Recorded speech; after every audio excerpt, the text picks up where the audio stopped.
नमस्ते दोस्तों, मैं हूं डॉक्टर गौतम जोगट नागपुर से। मैं पिछले 21 वर्षों से आयुर्वेदिक प्रैक्टिस करता हूं। जैसे कि आपको सभी को पता है, शरीर में 3 प्रकार के दोष होते हैं, वात, पित्त, कफ। जब पित्त हमारे शरीर में बढ़ जाता है तो हमको अम्ल पित्त जैसी बीमारी होती है, जिसमें सीने में जलन, गले में जलन, पेट में जलन, उल्टी होना आदि लक्षण दिखाई देते हैं। लेकिन क्या आपको पता है, हमारे शरीर में 5 अलग अलग टाइप के पित्त होते हैं और उसके बढ़ जाने से रक्त भी दूषित होता है। तो आइए हम इस वीडियो में इसके बारे में विस्तृत जानकारी देखते हैं। आयुर्वेद शास्त्र में वर्णन किया गया है कि सितंबर अक्टूबर महीने में, जिसको शरद ऋतु आयुर्वेद में कहा गया है, इसमें सृष्टि में होने वाले बदलाव की वजह से, हमारे गलत खान पीन की वजह से हमारे शरीर में पित्त की वृद्धि होती है, पित्त बढ़ता है और वो हमारे शरीर में जाके रक्त को दूषित करता है और रक्त से संबंधित कई बीमारियां पैदा करता है, जिसके अंदर त्वचा विकार, कई भी प्रकार के त्वचा विकार होते हैं। किसी को शरीर में लाल ददोड़े उठना, पित्ती आना, इस प्रकार के लक्षण देखे जाते हैं।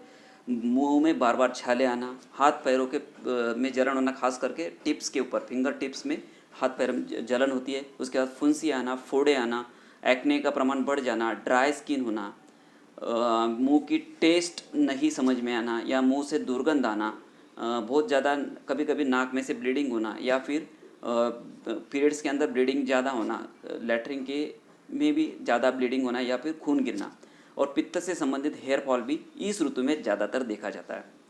तो इसके क्या हेतु आयुर्वेद में बोले गए, तो बहुत ज़्यादा मात्रा में उष्ण पदार्थ खाने से या फिर सृष्टि में होने वाले चेंजेस की वजह से, रात्रि जागरण की वजह से, क्रोध करने की वजह से ये सब हमारे शरीर में पित्त बढ़ता है और रक्त को दूषित करके नानाविध व्याधियाँ उत्पन्न करता है।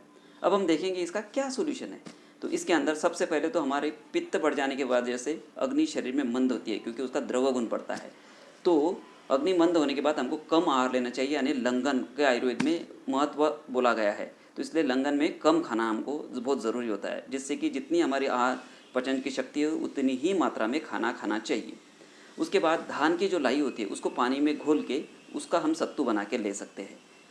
उसके बाद जो धनिया पाउडर होता है, वो 1 चम्मच धनिया पाउडर रात में 1 कटोरी गर्म पानी में डाल के अगर हम सुबह उसको पीते हैं धनिया पाउडर के साथ में, तो हमारे शरीर की गर्मी और टॉक्सिन्स भी शरीर में बाहर निकलता है। काले मुनक्का, आयुर्वेद शास्त्र में इसको विरेचक बोला गया है। तो काले मुनक्का 10 जो बीज के साथ रहते हैं उनको रात को गर्म पानी में भिगो के सुबह उठ के अगर हम पीते तो शरीर में पित्त का बाहर निकालने में मदद होती है और पित्त शरीर में कम होता है। उसके बाद सबसे उत्तम अगर पित्त शामक कुछ है तो है अनार। अगर हम रोज़ 1 अनार खाते तो शरीर का पित्त करने में हमें काफ़ी सहायता मिलती है और उससे ब्लड भी हमारा अच्छी मात्रा में बढ़ता है।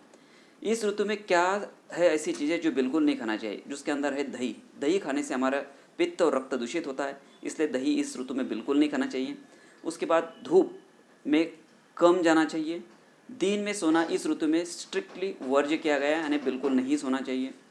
आयुर्वेद शास्त्र में इस ऋतु में करने वाली 2 मुख्य चिकित्सा है, वो है विरेचन, जिसमें हम 5 दिन पेशेंट को घी पिलाते हैं, फिर 3 दिन तक होल बॉडी मसाज और स्टीम करते हैं और फिर एक दवा देके शरीर का टॉक्सिन बाहर निकालने का प्रक्रिया करते हैं, जिसको विरेचन बोला गया है।